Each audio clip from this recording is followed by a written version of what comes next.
नमस्कार दोस्तों, आप आज की एक बहुचर्चित फ़िल्म के बारे में तो जानते ही होंगे। अरे काफ़ी चर्चा है उसकी। अरे वही आदिपुरुष। भाई आदिपुरुष रामायण का ही स्वरूप है, ऐसा कहा गया था मनोज मुंतशिर के द्वारा। अरे वही जिन्होंने बाहुबली के डायलॉग लिखे थे। पर कहीं ना कहीं ऐसा लगता है कि उस बाहुबली का तड़का इस आदिपुरुष में भी दे दिया गया है। क्यों ना हो भाई, हीरो तो सेम ही है ना। अब बाहुबली एक काल्पनिक फिल्म थी और रामायण एक वास्तविकता जो हो चुकी है, जिसे इतने अच्छे और सुंदर रूप में रामानंद सागर जी द्वारा बनाया जा चुका है। पर अगर आपके पास आधार था इतना अच्छा, तो आपको इसे और अच्छा बनाना चाहिए था। अभी कुछ टाइम पहले मनोज मुंतशिर ने ही एक चैनल पे बोला था कि ये फिल्म रामायण ही है, और जब ये विवाद खड़ा हुआ उनके डायलॉग्स को लेकर, तो उन्होंने पलटी मार दी और उन्होंने बोला कि नहीं नहीं, ये तो रामायण से प्रेरित है, पूरी तरह से रामायण नहीं। अरे जब पूरी तरह से रामायण ही नहीं थी तो उसके पात्र के नाम कैसे सेम हो गए? भाई पात्र के नाम भी तो अलग होते हैं ना, अगर कुछ काल्पनिक आप करना चाहते हो। अगर नहीं भी थे तो अपनी बात से पलटे क्यों? इसका मतलब ये है कि आपने बनाया तो कुछ वही था, पर बना नहीं तो आपने भी पलटी मार ली। क्या कहूँ इस बात पर चलिए, जो हो रहा है वो चल रहा है, पर क्या ये सही चल रहा है? क्या ये सही हो रहा है?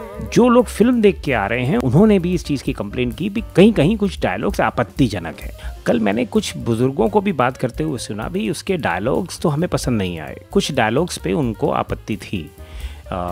जिस तरह कह सकते हैं कि जली, और वो मैं कहना नहीं चाहता हूँ उन डायलॉग्स को, पर आपत्ति है लोगों को और होनी भी चाहिए। मनोज जी से जब ये पूछा गया इस बारे में तो उन्होंने बोला कि नहीं जी, आज के युग को देखते हुए मैंने डायलॉग्स में कुछ वेरिएशंस डाले और कुछ नए तरह का तड़का लगाया उसमें। बट क्या नए तरह का तड़का लगाने से हम अपनी संस्कृति को अपने बच्चों तक सही तरह से पहुंचा सकते हैं?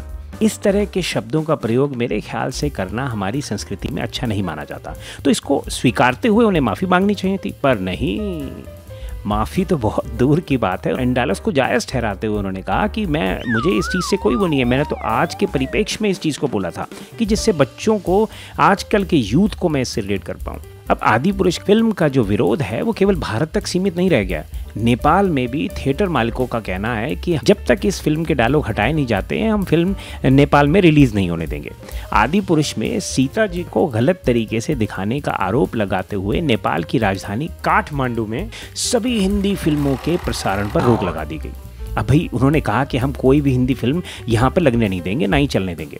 काठमांडू के मेयर बालेंद्र शाह के मुताबिक उनका कहना था कि फिल्म आदिपुरुष में आपत्तिजनक डायलॉग हमारे राष्ट्रीय नायकों पर आघात की तरह है। आप सोच सकते हैं कितना बड़ा एक इन्होंने स्टेटमेंट दिया है। ये कहीं ना कहीं फिल्म के जो दृश्य दिखाए गए हैं हम उनको रिलेट नहीं कर पा रहे।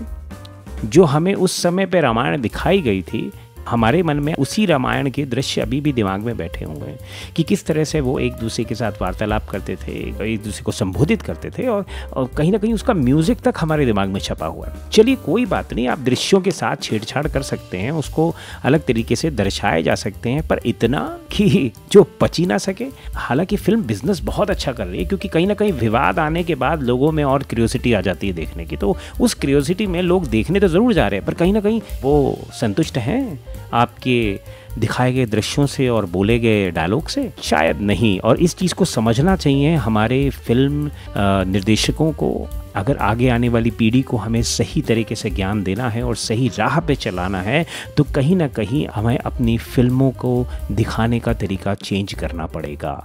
अगर इस चीज़ पर विरोध उठा है तो कहीं ना कहीं हमें समझना चाहिए। और बहुत अच्छी बात है जो हमारी सनातन संस्कृति से जुड़े हुए लोग हैं, जो हिंदू धर्म से जुड़े लोग हैं, उन्होंने इस फिल्म का विरोध किया है। अभी सुनने में ये भी आया है कि जितने भी विवादित डायलॉग्स इस फिल्म में बोले गए हैं उन्हें शायद चेंज किया जाएगा। पर मैं केवल फिल्म की बात नहीं कर रहा हूँ, हर जगह जहाँ पर भी हम अपने भगवानों से रिलेटेड, अपने गॉड से रिलेटेड बातें करते हैं या उनको दर्शाते हैं, हमें इन चीज़ों का ध्यान रखना चाहिए। हमें अपनी संस्कृति के अनुसार ही अपनी फिल्मों को भी निर्देशित करना चाहिए, उन्हें दिखाना चाहिए। हमें अपनी संस्कृति को बचाना है।